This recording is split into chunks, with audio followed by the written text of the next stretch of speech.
In 2009, Orville Richardson agreed to have his head cryogenically preserved after his passing at Alcor Life Extension Foundation. When he died, his siblings buried him. Alcor sued the siblings, eventually winning the right to exhume his remains a year later for preservation. Okay? So he was a retired pharmacist from Burlington, Iowa, who arranged for the cryopreservation of his head after death with the Alcor Life Extension Foundation. So let's break this down.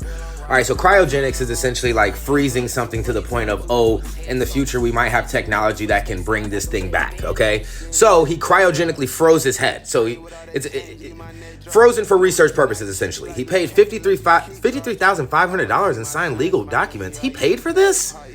Including a last will and testament for human remains and authorization of anatomical donation, directing Alcor to perform a neurosuspension procedure.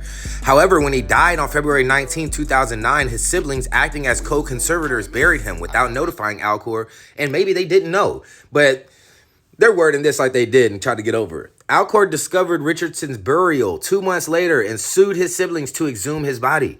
Initially, the district court ruled in favor of the family. Alcor appealed, and on May 12, 2010, the Iowa Court of Appeals ruled that Richardson's anatomical donation was valid under the revised Uniform Anatomical Gift Act, granting Alcor the right to retrieve his remains. On September 3rd, 2010, Richardson's body was exhumed and his head was cryopreserved at Alcor's facility in Scottsdale, Arizona, which essentially means they exhumed his body and decapitated him.